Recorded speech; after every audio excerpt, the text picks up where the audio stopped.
You're listening to Tucson Tech Talk with your host, Aaron Moss, on Tucson Business Radio X. Welcome, everyone, to this episode of Tucson Tech Talk, the show where we talk about technology in life and in business. We are broadcasting from the Tucson Business Radio X studio in the Stewart Title Building on Broadway. And we want to welcome all of our listeners on iTunes, Google Play, Spotify, Stitcher, and TuneIn. And we encourage you to listen every second Monday of the month. Questions and comments are always appreciated. My name is Aaron Moss, your host. I'm the owner of Computer Doctor of Tucson. The theme today is technology and online identity and security. With us in the studio, we have two participants, one of which has been unfortunately, she has been a victim of some of these things, but we're going to help her out today because some of the best ways to learn about these things is to sometimes make the mistake and then we learn from the mistake. But no talking bad about her. She's a personal friend of mine. Okay. She's a great lady.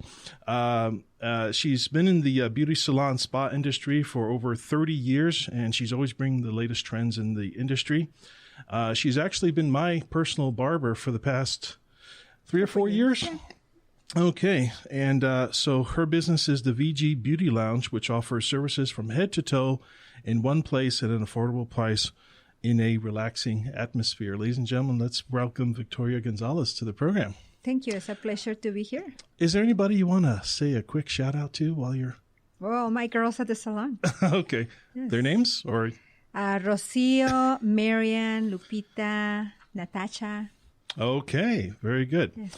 And also we have here in our studio an electrician who's an electrician from the 90s. He worked for AT&T installing and troubleshooting data cable lines for residences and businesses using the popular website and app Nextdoor.com. His handle is Rod the Electrician. Is that right? Yes. Okay. I prefer Electric Rod. Yes. Yeah, we thought that was a cool name. And just like any good tradesman, he has a secondary skill of being a musician, producer, jingle writing, karaoke maker.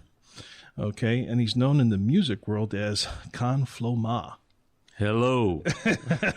Everyone, please welcome Rod Brown. Hello. And tell us, well, actually, first of all, do you want to shout out to your family and kids? Hello, family and kids. Okay. I got security issues myself, so I say, hey, hello, family and kids. That's about it.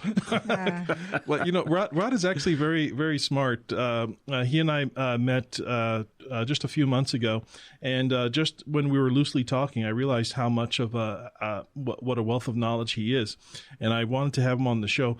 And just so happens that he's an electrician. So if you need any electrical work done in the Tucson area, you can always, we're going to be posting some information about him on the show notes. And also if you need any type of jingle type work, he would be the excellent person to talk to. So some of the fans of the show, we were actually looking at ways that we can protect our identity online. And we actually did another show some time ago. It was probably about 4 episodes ago, where we talked about we had generated a list of 80 ways. That is, I said 80 ways to protect your identity online. And I used to say that there was nobody else that had 80 ways. You can find articles online that says 10 ways to protect your identity, 20 ways to protect your identity. And nobody has 80 ways. But I have to stand corrected because I did find a book by an author by the name of Jenny Rogers. It's Jeni Rogers. And she wrote a book of 200 ways to protect your identity online. Okay. And I actually bought the book and I actually started perusing it just the other day. But a lot of the principles are the same, but she goes into more specific applications. For example, when we say that, back me up on this, Rod, but when we say verify who you are talking to on the phone, okay, that is a principle that we always want to make sure that we're keeping in the 4 steps. So why do we always want to verify who we're talking to on the phone? Why do you think? because we can give our personal information to the bad person, to the wrong person. That's right. Now, the funny thing is that there's lots of ways that how they can hide or fudge who they're calling from. Mm-hmm. They can fudge the caller ID and make it look like your bank is calling you. Mm-hmm. Okay. They can make it look like it's your father or your mother. Mm-hmm. They can call up from your father's phone, and say, listen, there's this old man that I found laying in the street. Do you know him? Oh, my goodness, you're calling from my father's phone. Mm-hmm. Oh, my goodness, is he okay? Yeah, listen, we're going to take him over to the hospital. Can you send us $100 for gas, Mm-hmm. Yes, absolutely. See, now they've got you. And not only that, once they have one key, they can always use that key to open up other doors. Okay, so we don't want victims, right? So what Jenny Rogers went into this book, as far as I read, she went into more of the specific applications of how that, because you can even be staying at a hotel and someone can pretend that they're the front desk calling you. Hey, there's something wrong with your credit card. Do you have another card that you can use? And now you're going through your wallet, pulling out, and now you're reading over the card because you've already been duped. Okay, you think that you're in a legitimate hotel. Now you're getting this phone call from an in-house phone. It could just be somebody in the lobby, right? So there's all kinds of different ways that people can get a hold of your identity. Now, we're not going to go too much into your case because it's still active and there's still things going on. But also having good security, like even just good security cameras at your house.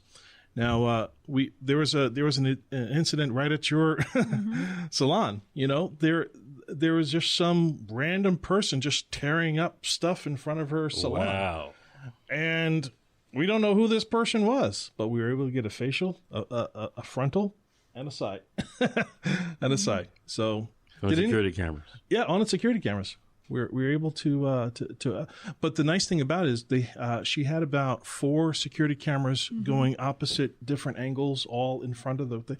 So we were able to see it from different angles, right? And that's how we were able to get those the footage, the footage and those headshots. Mm-hmm. Where were you able to get those security cameras when you got the security cameras put in? Were you able to see those cameras before you put them in? I put them in. Right. But can you see in other words, can you see the quality of the camera before you put them in? Or you just kind of get the security camera systems? Well, you have to buy them with the specs. Exactly.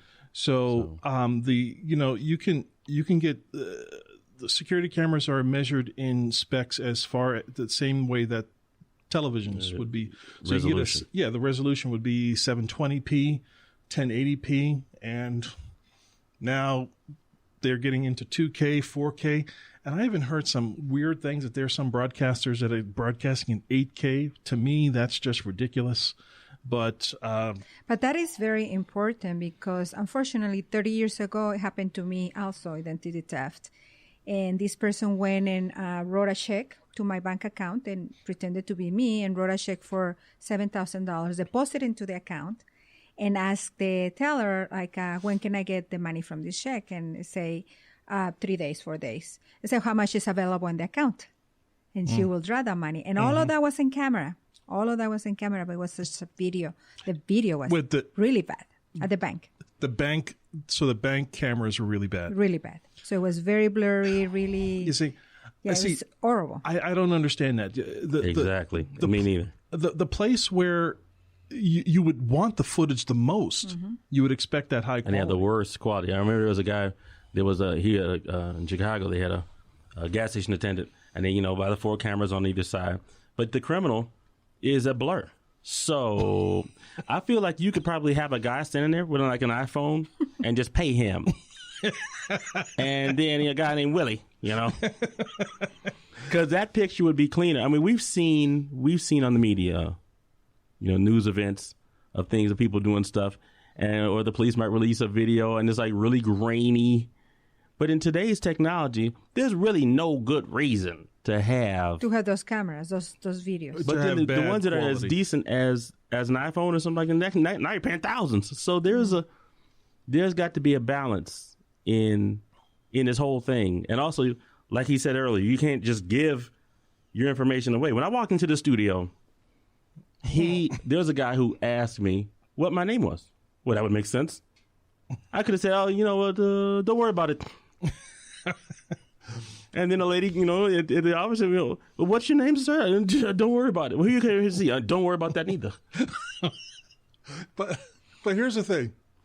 We should have. Well, let me ask you. Do you believe that your level of security awareness is balanced? I mean, do you think it's overboard? Do you think it's too much, where you can't even say your name? Because even if I don't have your name, okay, there's all kinds of things. So even if you're trying to like trick the system, you still have to be very, very well educated. Okay, I know because I use my real name. Okay, but I know that there are certain things that I will not share. When people call me on my phone, I say, "Computer Doctor of Tucson, Aaron speaking." I'm not afraid to say who I am, or even to pick up the phone. There are some people that are afraid to pick up the phone. Maybe we'll talk about that in a moment. But the key here is balance. So we shouldn't, because we have a lot of business people that listen to the show. So if you're in business, you can't really not say your name. Exactly. You have to put yourself out there. Mm-hmm. Okay, you could use an alias. Okay, we announce you as Rod, but Rod is not your real name. Okay, but it's your nickname, and that's perfectly fine. We'll call you by your nickname on this phone, on this show. But just because people know your name, there's not too much that people can just know just with your name and just with perhaps maybe your picture, because that's something else. How dangerous is it for someone to even have your picture on their social media? Does that mean that you're going to get scammed because someone put your picture on social media? I know people very close to me that believe that if I put their picture on my Facebook profile, that they will be scammed. Okay, so we have to have this healthy balance, of that. But you need to know. Just responding just for a moment to what you were saying before. Oh, I'm loving it. Okay. Just waiting. Now, you actually had an appointment to come in to the show today. So when you saw the receptionist downstairs, or you were waiting down there because you got here early. So obviously they want to know who you were. Right. Okay. Do they have a reason for knowing? Obviously, okay, yes, I have an appointment. Okay, this is kind of like some reception area. It's reasonable to say, okay, I can tell them who I am and that I'm here for the Tucson Tech Talk show at the Radio Business X Radio X studio. So you could have said that, and that would have been enough. But if they asked you for your social security number and your date of birth and things like that, it's just, wait a minute. That's not part of my being here. Exactly. I would have been like, what, do you work for Facebook or something? Yeah, exactly. And by the way, actually, we actually had a very interesting conversation about just this morning over the phone. I told you to save it for the show, and I said, okay, about Facebook. Now, Facebook openly admits that, number one, they never fully delete data. So you can take something off, and okay, a little bit. Okay. Yeah, these are the realms of the video age that we live in now. So anyway, so Facebook openly admits that they never delete data. So if you think that you can put a picture on there today and then by mistake put it on there and then take it off, it's in there somewhere. Okay. And what does Facebook do with these things? So what was this website? Now, there are tons of websites that are like this that we're about to talk about that deal with public information. Okay. So if you're looking for someone like a relative, so there's websites like Ancestry. Right. And we have all the social medias. So when you log into Facebook, right, What are the two ways that they can identify you with Facebook? Your phone number. Phone number, okay. Email address, Email of course. address, yeah. And email address, right? Phone number and email address. With a phone number or email address, they have now associated all of your information that you've put on Facebook with that phone number and with that email address. Okay? And, you know, Facebook's privacy policies are always changing. Who's to say that they have shared that information with these public, or it's basically the reverse of Facebook, right? So they can say, okay, I have Victoria's phone number. I want to see, you know, what her address is. I want to see this, all this. So it's not that hard for them to cross-share that information, okay, and put that information on some sort of public access where you're saying, okay, I want to do a background check. Background checks are real. Those are legitimate. If you're applying for a job, they're going to do a background check. They want to know if you're a murderer, if you've done time. They want to know, you know, if you're going to be working in the jewelry store. They don't want to hire, you know, someone that's stolen. If you're going to be working around children or the elderly, they want to make sure that you don't have a history of, you know, Mass murder. Yeah, or you know, or offender, sex offender. Thank you. So, how are they supposed to do that if there's no way for them to collect the information? Right. So that's how social media can be working. Now, this is not official. We didn't get this officially from Facebook or anything. But how does this information get out there? A lot of people volunteer it. So we have to find ways to still live in a social world without divulging, you know, things of our security. Now, back to your case of this person. By the way, did anything happen with? Did they find this person, or did they? No. Okay. But I think they're going to come back because he looked way too local. Well, you know, I might just put a little bit of footage on once we put, because I think I still have the footage on my on the hard drive that I used, but we want to address the fear. It's the fear of these of getting hacked, okay, that a lot of people have. So how can we address fear? Well, we have to learn more about it. So we have to continue to do shows like this, continue to learn more about it. If you see anything on the news or the internet or any type of coverage of how somebody was hacked, listen to that, okay? Because that could happen to you. And just because it happened to someone in California or happened to someone in Chicago doesn't mean that it can't happen here in Tucson. So we have to, you know, we can't be afraid of things. Now, you coming from an electrical background, there were some people. The video went again. Well, don't worry about it. I think it's still going. Maybe it's just asleep. Okay. Coming from an electrical background, Rod, how did you used to assist people with that maybe would be maybe like afraid of electricity? Well, you know, the thing is that a lot of times a person will call up and they say, "Oh, my power's out, and you know I'm not going to touch it." I've seen it, a lot of times a person will have something stuck inside the outlet. That's everything, you know, something the plug, something stuck inside the plug, or the light bulb will be broken, and now they're afraid. There's some things that a person can really do on their own.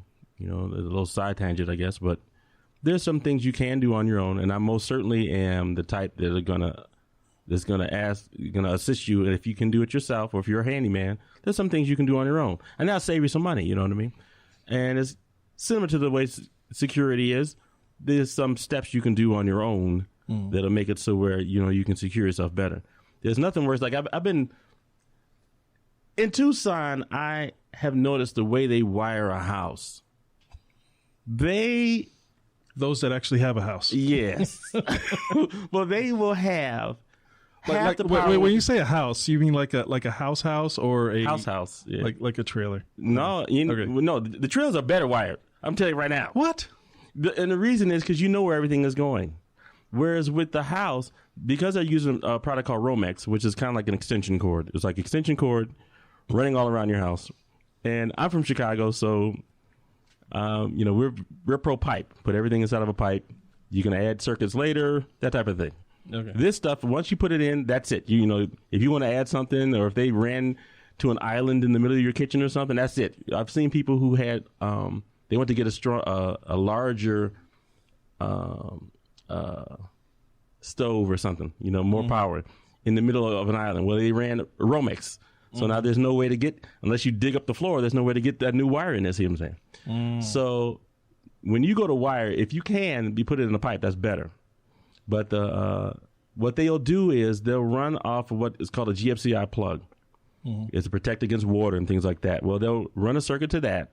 From the back of that plug, they'll run around the house of other plugs all outside or whatever. So now that thing will click off, and those things that are temperamental. They'll click off a motor, or you got them plugged, a refrigerator plugged in it, or anything. You trip that thing off. Now half the circuit is off. Now you're chasing around trying to figure out where the main one was. Clicking it. See, I've known a lot of customers who didn't even know that they had a GFCI in a garage, or they didn't even know they had it. So they'll call me and say, well, I clicked every one. They all work. I come over there, click. And see, that's a service charge. So I try to, if a person can do something on their own, by all means, try to do that, if it's in a safe manner, to do something. Just like it's the same as with security. If you can do something on your own. I used to work for AT&T, so I'm kind of like the bad guy. So I know in relation to security that there are, when you put in a security camera, where did you have that camera pointed?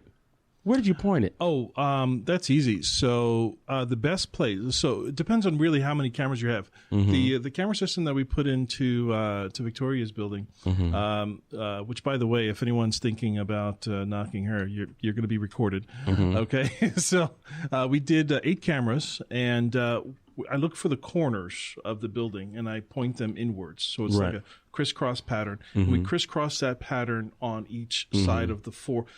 In a perfect box-shaped building, obviously, that would be the perfect situation where you cross-eye the corners of the building so that you can get 100% visibility on all 4 sides of the building. It's not always necessary in all buildings, and some houses have little divots, back and forth. When we went to look at your house, your backyard has all kinds of little divots and little hideaway places, but get as much coverage as you can, especially at the doorways. So you definitely want to have your ins and your outs and your most likely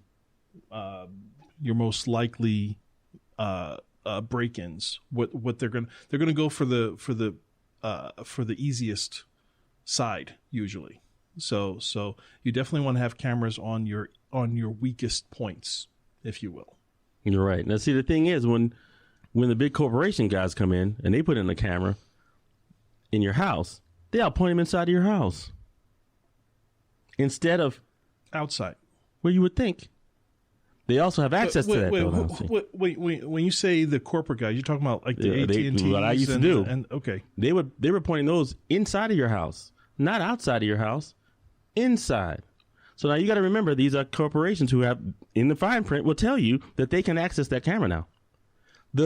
If you're concerned about security, you have to control how your data is sent out. You also have to control the person who's, installing that and what they can and cannot do. You got to know who that is. Like, it's just like what we were talking about with Facebook. You've got to know that image that you're uploading is not, they claim that it's not theirs. But if it's not theirs, then give it back to me. But that's not going to happen. The fact is, they're going to take this. So when you have a business on social media, what you want is to have an account that's not seen to control the page that is seen. See what I mean? So now, because in order to have a page on Facebook, they won't allow you to just have the page without having a personal account for some reason. So you have an account, a throwaway one that's not seen and never posts, that can't ever be banned or can't ever be blocked or anything. Like, you never post at all with that one. But because it's just solely there for the purpose of this business page, see? Because what can end up happening is there's a lot of negative things that can happen while you're on social media. You post it over here and they close your account because you said, or somebody didn't like something you said and they reported you, and these are bots controlling it all. Mm-hmm. Now down goes your page and your business page. And I've seen that. So that's okay. Well, that's a pretty good tip, because where you can have multiple accounts and one account serves another. And this is just a more modern way of doing it, because even from an accounting perspective, if you were to open up a new business, you would go to the bank, and you would open up 3 accounts. Okay. And each account would serve the other in some special way. One would be just for incoming, one would be just for outgoing.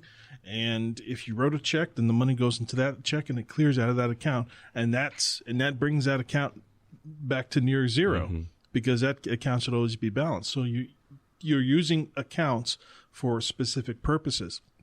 But it can get very, very complicated, but it's safer. It's more complicated, but it's much, much safer, for doing it that way. And for someone like me who's running multiple businesses, I have to be extra careful.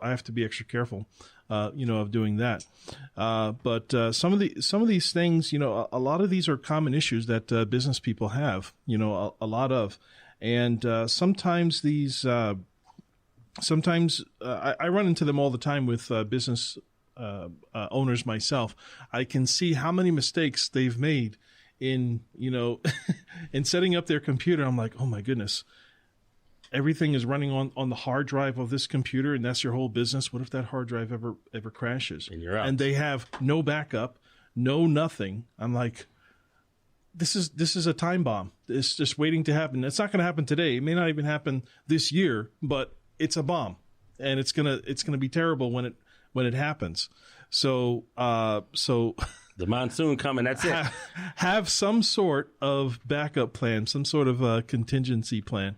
Thank you very much, Rod, for sharing that with us. Now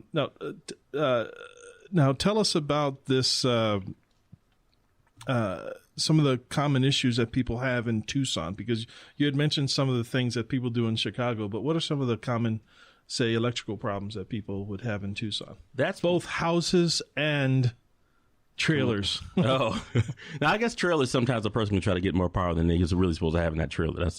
And some trailers also, they don't want you drilling out of the bottom, drilling down to the floor of the trailer, because that causes, those are sealed. They're kind of like a sealed environment. So then all of a sudden you drill down through the floor, and now you open up that trailer to whatever, rodents or whatever. Yeah, that's true. Of that nature.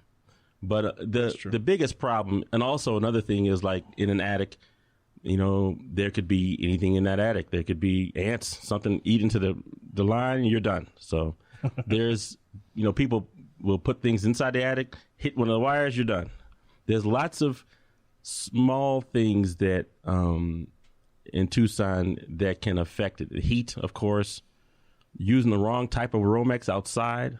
That's another thing. No, what is Romex again? Romex is like a rope almost. It's like a flat rope with a plastic sheathing, and some is white, some is gray, some is like orange, and there's different ones for different things. Like there's direct burial, the type that you can bury into the ground. So like I think you mentioned earlier, ma'am, that you wanted to have power going from one spot to the next, and that can be done dug in the ground. Difficult to do it, Tucson Caliche, but yeah, but it can be is done. Is there I happen to know a little bit about the job that she's referring to. It's 2 separate buildings, and so can an electric account be shared between 2 buildings, or does that have to be a one account? Or no, it can be shared. I mean, if it's the same property, so yeah. But I have 2 different meters.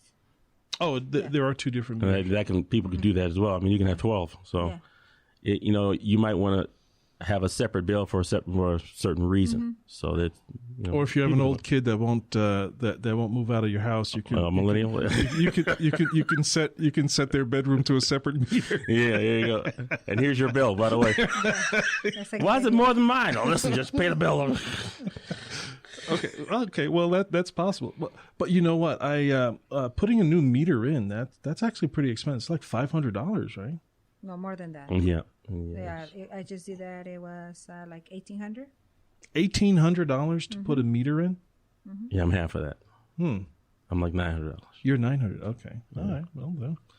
Okay. Like Nice. some people will, because I'm Commercial. usually labor and the person gets the parts, but that to get the meter and that stuff, that's not as bad as it seems. But although the meters here in Arizona, they're outside, so that's a little different. So now you gotta get a certain type of meter as opposed to ones that like it's a lot of houses they have like an old meter, and 4 circuits and so.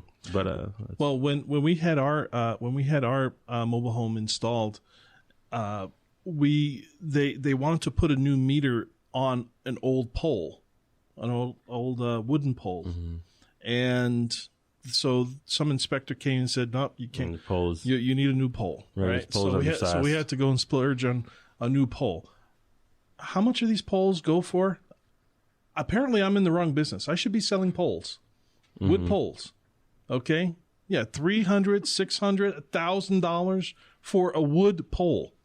You can grow these things.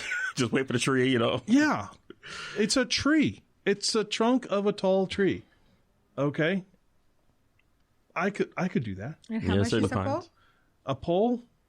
The ones that we were looking for rock bottom price. We called about 10 different places, and the lowest price we found was $300 for just the pole. That's not to install the pole. That's just to have a pole dropped off to your house. And they said that the pole had to be 6 feet. You had to dig into the ground, 6 feet down. That's bad.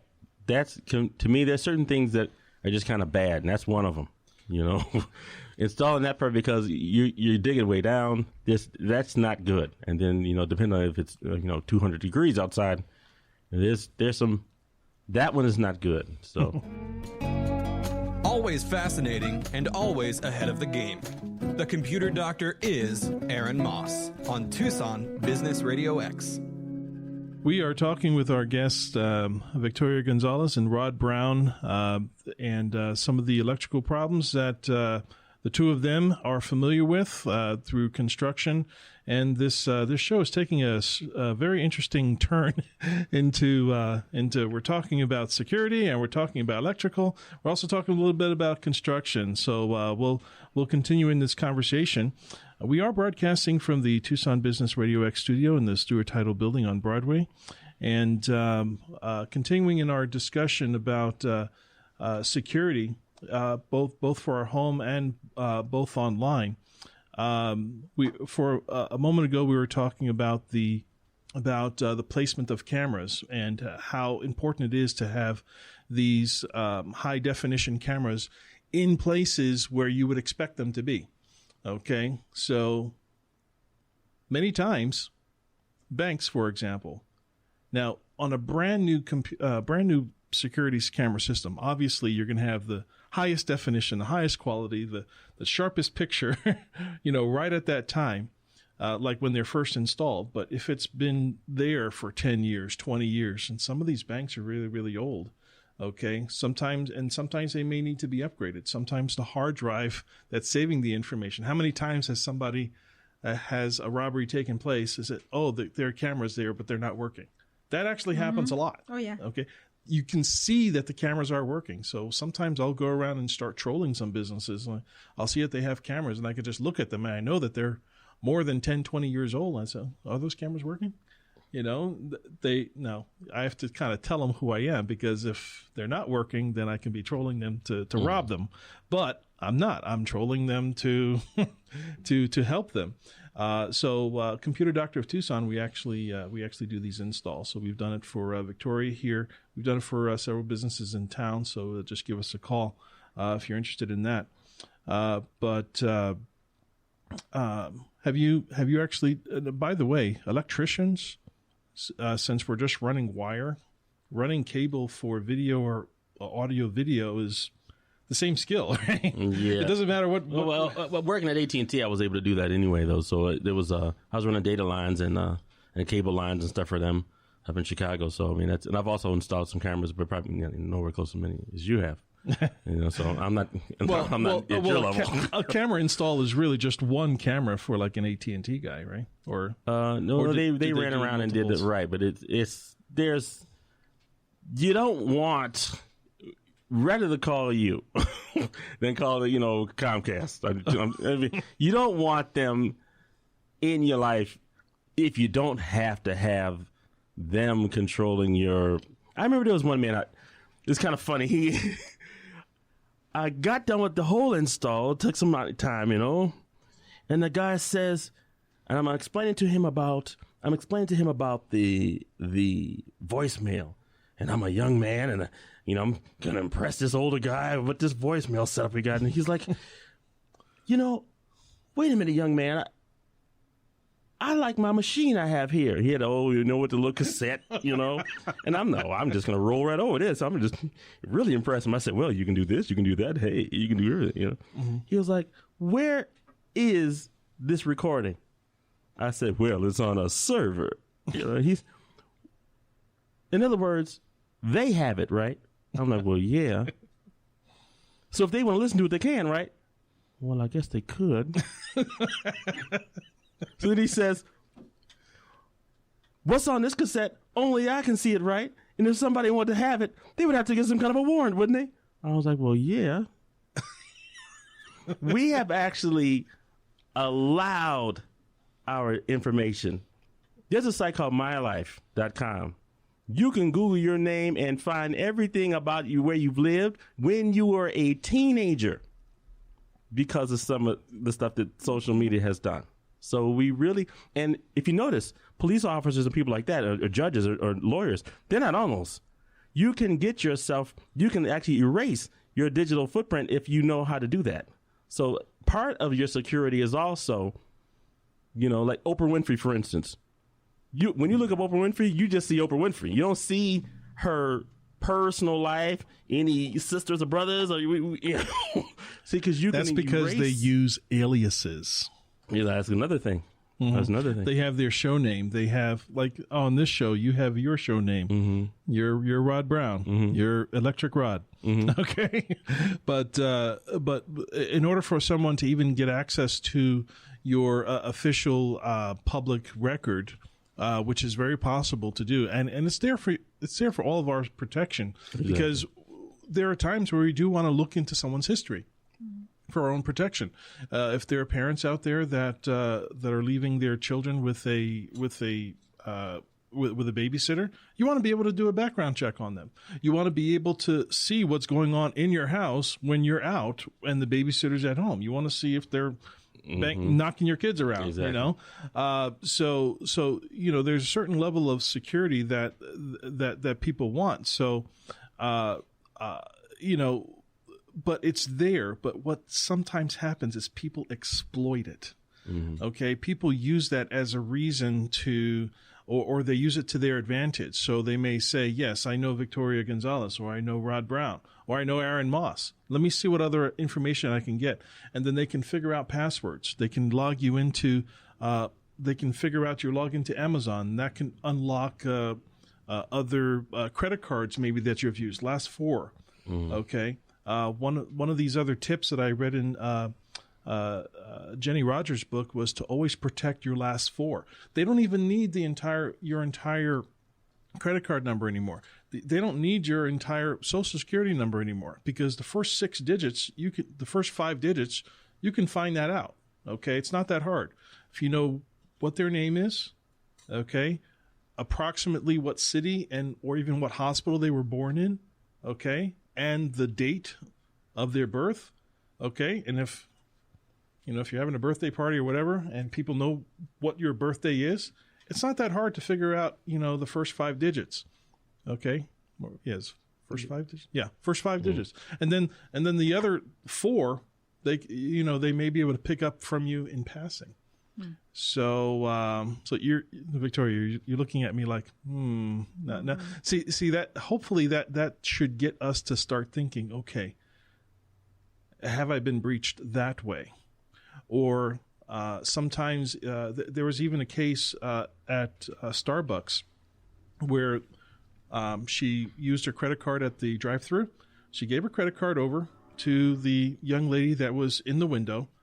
The young lady took the card and with her cell phone snapped a picture of the credit card, then scanned it through the machine and handed it right back to her. It took less than a second for that to happen. Mm-hmm. Okay?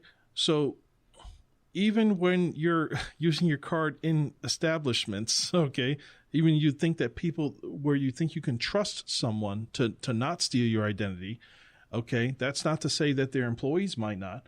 Now, that was not something that was, coordinated through, Starbucks, but that was a bad employee. Mm-hmm. Okay, so there was another guest that we were going to have. He took him and his family over to a hotel in Mexico, and I think he received a phone call over the phone from somebody, okay, claiming to be the front desk, and they needed another credit card number because they said the credit card number that he signed under was failing, and they needed another credit card number.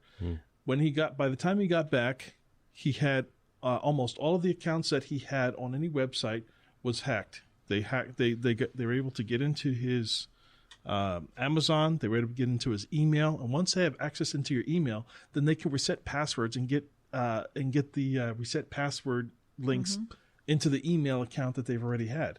And once the email account is the worst thing. If somebody held up a gun to you saying, look, you have to give up one of your accounts, the email account is the absolute last thing that you want to have hacked, okay? Because that allows other things to be hacked. That is like the master key.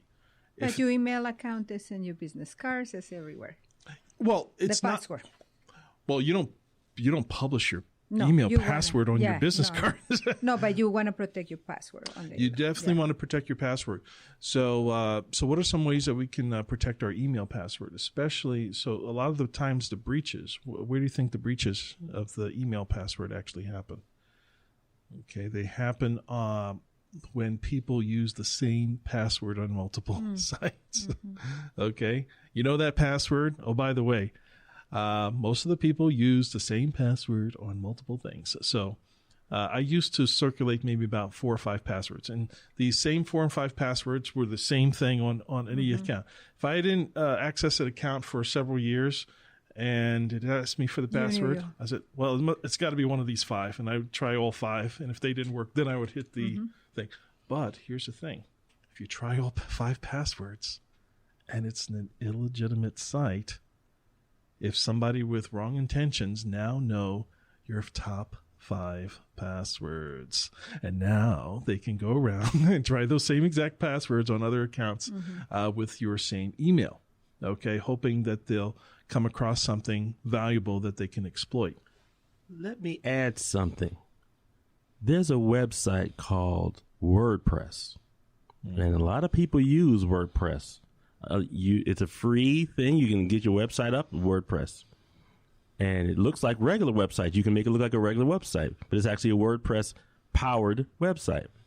When you sign in to a WordPress website, the webmaster can see your email. He can see your IP address. A local person, any local guy can open up a WordPress website. It's, free or next to free. So that's one thing. Your email may have your name, your kid's name on it because you try to be cute, you get something. Another one is your children online. If they can't access you because, hey, I'm strong, I'm tough, but now your kids are downloading free, games, and then they're inputting. The person who has that app can see the information. They can see your phone number. They can see all the other stuff. And you let the kid use a phone. See now, since they got the access to the phone, they got all of your phone friends. People online have said, well, I'm getting these weird friend requests. Well, I just deleted it. It's too late. The point was to exploit like weeds. So you really got to think, do I really have to be out there like that? Or is it something free? There's a reason why I'm giving you something for free. I'm not, And if you really want to be secure, you're going to have to stand behind, just like a celebrity would, behind some kind of a sheet or something, stopping you separating you from the business, just like you would in a limited liability company or something. You got to look at it like what that. What do you do if you already been public and you've been mixed in and you've been, after my identity theft, the detective told me you need to stop. But how do you protect yourselves if you are ready? He said that the detective told you that you had to stop what exactly? Stop being so public. Stop being so public. I'm here doing this, doing live videos, all of that stuff. Well, But what if you already there's been people doing who that for years? do that for you. Because I myself, as a musician, I was very popular in Chicago for Steppers music.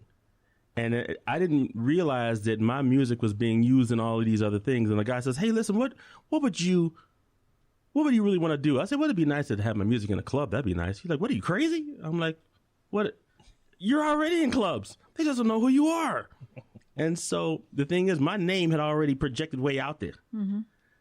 If you already have, let your feathers fly out there now, the thing is, a lot of people will have someone else handling their social media, Mm-hmm. We see now that a lot of politicians are talking on their own, aren't they? Mm-hmm. And they're like, "Will you please stop talking on your own, because let us handle that. We'll pretend it to be you. Mm-hmm. We'll have an agency pretend that it's right, the things that's going to make it flatter you, not to make you look bad."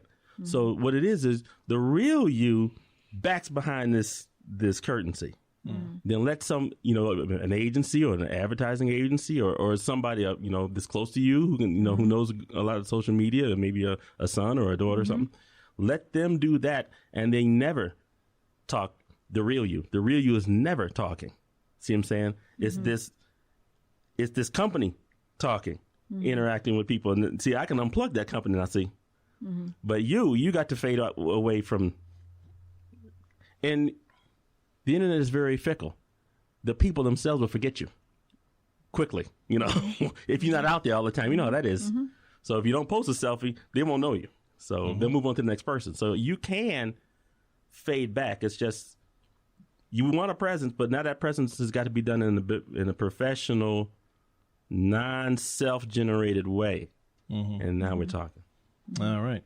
So even if, so I guess that answers your question, right? A little bit. Thank you, Rod, for doing that. Mm-hmm. But, even for those of us that have already made a name for us, it's not too late, excuse me, to actually have an outside company do it. And by the way, there's tons of companies that'll do this for you. Okay, they're popping up everywhere. Everybody, almost any millennial will do it. How many millennials do you know? Okay, any millennial, you don't even have to train them. Okay, just tell me you want to take it. Yeah, just tell me you want to take care of your social media. Yeah, I know how to do it. Yeah. Okay, and you call them back in an hour. Yeah, I got 10 accounts set up for you. Yeah, I got you the Instagram, the Facebook, and the Snapchat, and then I don't know what all the.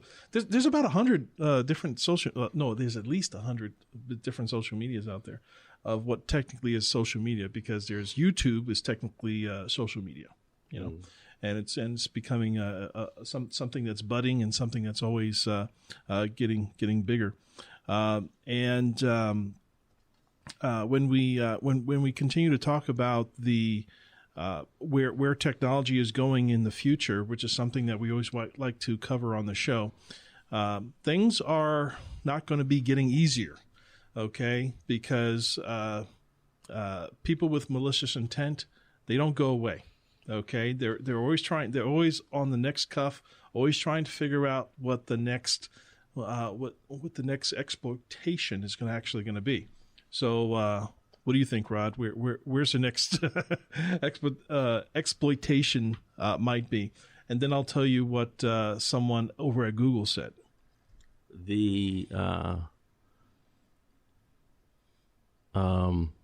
Let me say this: the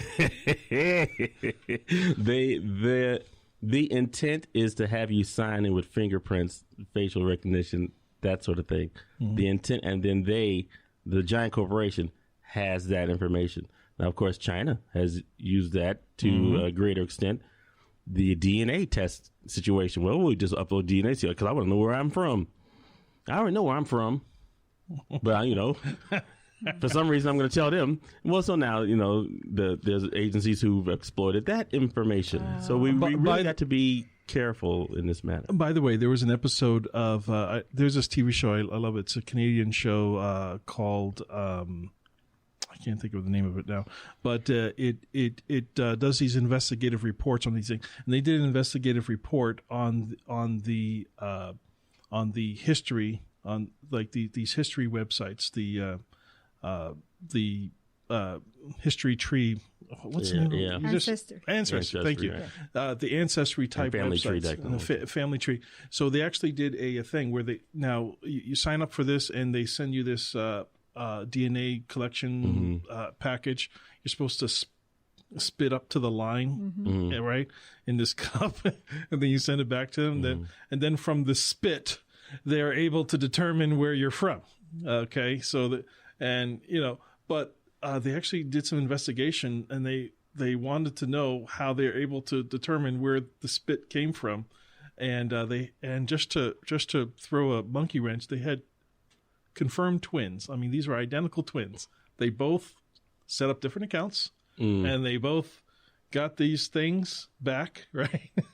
And they both spit in these cups. They showed footage of them, and then they mailed it out, and then they showed what it came back as. One kid, they were like from opposite ends of the world, So it was like, okay, so what technology are you using to use it? Or are they even storing this information? Are they using this as future DNA information for anything? But it's scary. Here is what Google is said. This is I subscribe to one of these it's a public address Google videos, and they were asked a question. This was answered by a gentleman that works at Google, and the question was, "What is the future threats of internet security?" And that is, and this is actually pretty scary, and that is the hacking of servers, server hacking. So, going back to your illustration about the AT&T old guy that didn't feel comfortable about having his voicemail on those little cassette tapes, to having his voicemail stored on some server where anyone really can listen to it who knows how to get into that thing, including the phone company. Who knows what they're going to do with that information, right?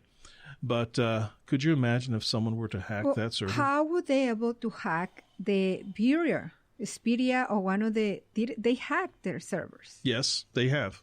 And this is who's supposed to hold all our information. But you see, security is based on a unified level of security.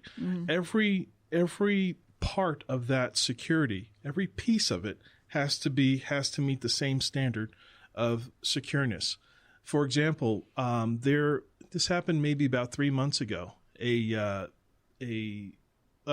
Facebook employee, okay, that worked in the accounting department, okay, he had his car broken into, and inside of his knapsack in the back seat of his car was a hard drive that contained the last 4 digits of the Social Security numbers, banking information, because he was part of the payroll of Facebook employees, and that information was unencrypted on a hard drive just sitting in his car. And it just so happened that his car just happened to be ransacked by somebody, and they were able to get a hold of that disk. Okay, he didn't even have to hack the server, but it was as a crime of opportunity. It would just happen to be there. So any disks that are out there floating around have to have some sort of security on them, and that's just an example of how security needs to go all the way through, in general, so that we can continue. Okay, I almost lost my video there, but that just goes to show how how important it is to have universal security throughout your entire system, where one side is more secure than the other side.